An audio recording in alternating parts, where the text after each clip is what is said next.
I'm just going to elaborate a bit on the points that I already made in my first minute of comments. And again, this is to bring it back to the perspective of someone who's seeing people around the planet try to gear up rapidly the development of renewable power. And if you could just try to imagine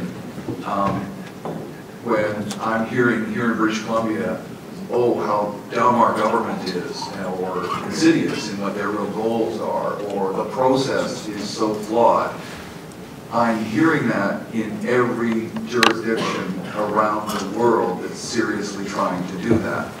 And so I would hope, and that's what I try to convey here, is that in a bit of humbleness, we might say, oh, maybe I can learn something about the universal nature of this challenge that people are facing. It doesn't mean that I will ignore personalized issues if that they are warranted.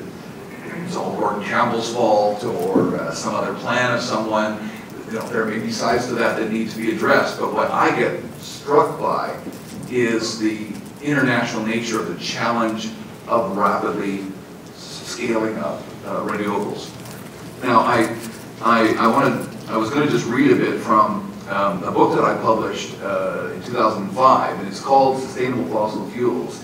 And it's a teaser for people because it's simply, again, going on an issue that I already talked about, that be careful in saying things like there are good guys and bad guys, and there's clean, green, and other forms are nasty. It's not so easy. I can show you ways in which fossil fuels, in certain circumstances, could be used with way less impact than renewables. And in doing the research for that book, I actually wrote the renewables section, I remember back in 2001. So I wrote this in 2001, and I said things like, renewables don't perfectly match human needs, and that these sources of energy are often intermittent, of relatively low energy density, and inconveniently located.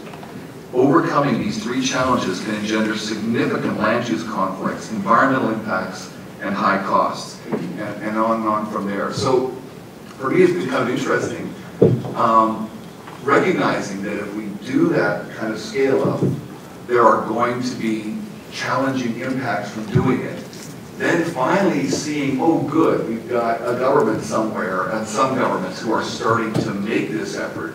And then of course hearing the reaction that I expected, because the clean and green renewables had their own impacts by virtue of the land base they require, whether it's for water or a place for wind or solar power or whatever. There are low energy density, there are issues of intermittency which may require large storage capabilities. We don't even address that now. We say, oh, we can just use the hydro storage. Well, as you scale up renewables as a part of the whole system, the hydro storage is not enough at all. So I wanted to bring those issues in because when I'm thinking about this paper, I guess if there was something as part of a dialogue that I would want to say in a gentle way, is I think it needs still to be going a little further on what I already talked about, the trade-offs and the processes that need to help us with that. And so I'll give a little example of that.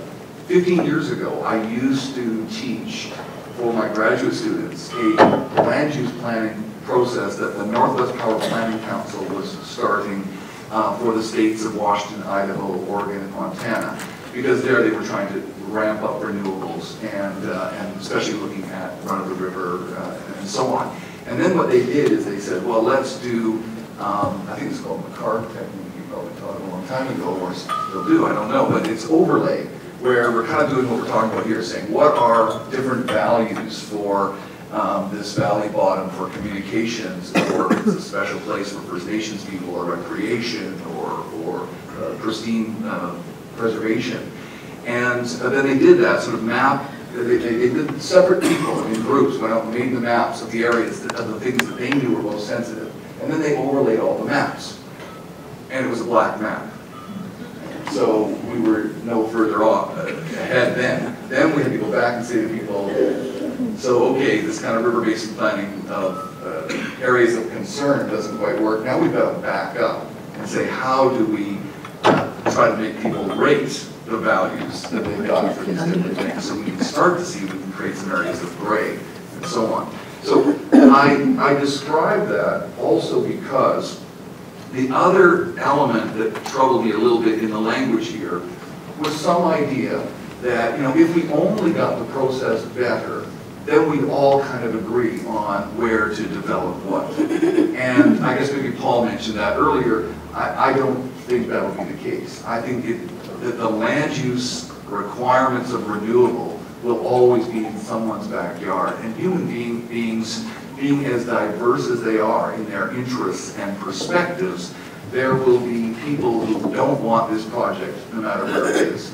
So I think you have to, or they don't want it where it is, I guess in that particular case.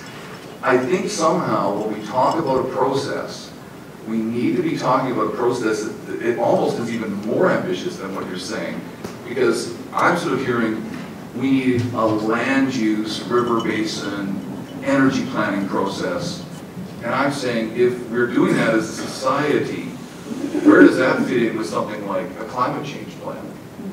Because you might do all this process and say, oh, great, it looks like we can have 200 megawatts of renewables that are clean and green. And, oh, oops, the climate plan says we need all of this.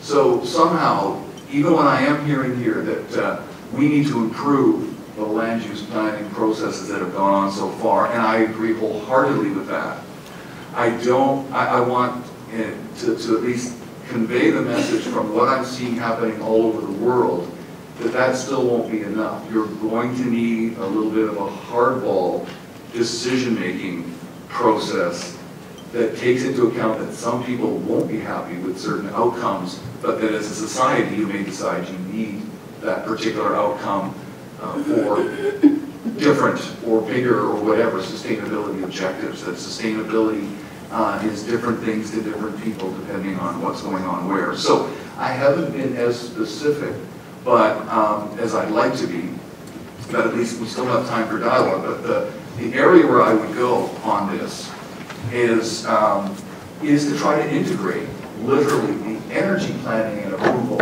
and even climate processes, so that it has forestry involved in it and so on, with what we're talking about with sort of river basin planning in terms of a particular resource front of the river, which is the one of greatest concern today in British Columbia, and some way to do that. Now I remember I was the chair of the BC Utilities Commission in the 90s, appointed by the NDP government, when the NDP government also, as part of their mandate coming in, and the Harper government wanted to create an environmental impact assessment process, which we didn't have. And I was quite proud to take over chair of the Utilities Commission and create a requirement for BC Hydro to do integrated resource planning, which involved an emphasis on demand-side management, but also an integrated energy planning process.